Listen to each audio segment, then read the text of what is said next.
Hey, I'm Chris Boschel with Mizuno, and I'm standing here with former world #1 PGA Tour celebrity Luke Donald. Yeah, thanks, Chris. We're here to walk through your golf bag and just kind of talk through what you're playing, why you're playing it, and how you've ended up where you are. So you tell me where to start. It's always a process, you know. Obviously, Mizuno come out with a lot of great irons every year, and obviously some woods as well.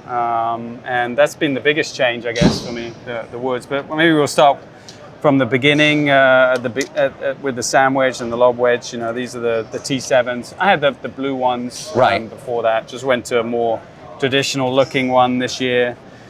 Nothing too dissimilar. You know, I'm quite particular with the bounce that I have. I've tried lots of different bounces over the years, but I still kind of always go back to this one, which is the least amount of bounce, 6 degrees. Just feels like. Is that a technique thing, that your technique is good, that you go to lower bounce? I think so. I think bounce does help you, but I feel like for some reason I can get these spinny pitches with a little bit less bounce. I can get them coming out a little bit lower, a little checkier. Right. Sometimes too much bounce, you know, helps a little bit, but it just pops up a little bit more for me. So. How often do you change your wedges? These two are probably the lob wedge. I'm changing every 2 months. Probably. Oh wow! Okay. 2 or 3 months. Right. Because I go through it quite quickly. You know, you can see there's quite a lot of wear on the face. A lot of wear in that direction. Is that just tons of bunker work or working? A bunker work, but I think in all good chipping, you don't want to be linear towards the target. Right. You want to follow that circle around you, so the club will exit left. Okay. Okay. So.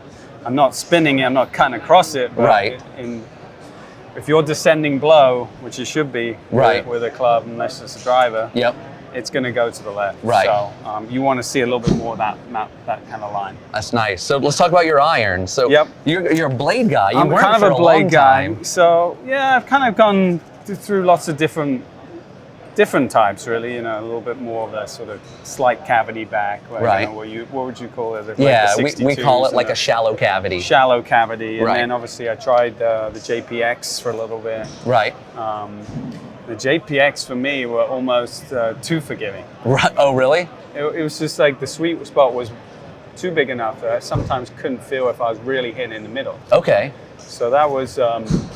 Not a negative, I think that's a positive, but you know, I kind of went back towards the MP18, the blade, because of that reason, because I really felt like I could center on and really feel the ball just a little bit more off the face than the JPX. Did that added forgiveness hurt you for like working the ball and curving it much, or? The added forgiveness, I sometimes feel like I flushed one, I hit a good shot, and I look at some of my numbers on TrackMan, and it would show like a heel hit, like kind of dispersion, and I wasn't quite getting the exact feedback that I wanted. So I remember talking to you about you felt like you kept hitting them slightly on the heel. I remember that discussion. Yeah. So it makes sense that you end up in this blade. Went to one, it's obviously a little bit less forgiving, but. Just love the feel. I love the way it comes off. I love the trajectory. These are a great iron.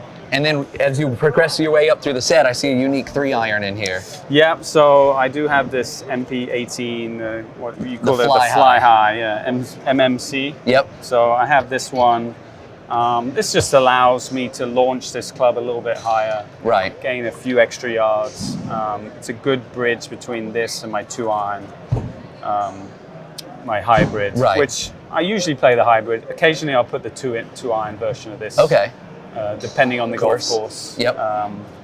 But usually, do play this fly high. CLK. Let's check that out. Yep. A 16 degree. CLK, 16. I think it's probably more closer to 17. Got it opened a little bit. A little bit. Yep. So this is my carries 235, 240 club. Right. Just most people's 4-irons these days on tour. CLK, obviously, hybrids have become very popular on the tour these days. A little bit less forgiving even for us. Right. Good club you can work out of the rough. We play so many golf courses with tucked pins now. It's nice to have something that come in a little bit of height and be able to stop on the greens. Right. going for par 5s and 2 and stuff. Let's check this out. I know this is a new, Yeah, this is a new one. try one. So I'm just trying this one at the moment, but this is the brand new ST190, the 3-wood. Again, brand new. I'm expecting big things out of it though, because I've had the driver in the bag for a while. I like it. And I really like the driver. So I can't wait to hear the results on this. I'm excited to try this one. This is brand spanking new though. I haven't hit this one too many times. So let's see the driver. Yep, This driver. is a new setup for you this year, right here with the ST190G. Yep, so obviously Mizuno came out with a couple different versions, the 190 and the 190G. I went with the G. I just felt like the feel of the face was better for me. Some of the numbers were a little bit better, but already gained some speed, gained some ball speed, some club head speed. Really like the trajectory. I'm finding that the ball is coming out a little bit hotter. It's hitting the ground and get a little bit more roll too. Which, That's great. You know, previous years I've had a little trouble with maybe a little bit too much spin. Okay. And I'm losing some roll. Is that a new shaft as well? Reasonably new. This is the Mitsubishi Tensai. I know that's been popular out there. 70, yeah. I've gone through a few different shafts. I've probably had this one for close to a year now. Yeah, So, I love the setup. Well, yeah. appreciate you walking us through your bag, and I'm excited about everything for this year, and I can't wait to see some big things. Looking forward to it. Absolutely.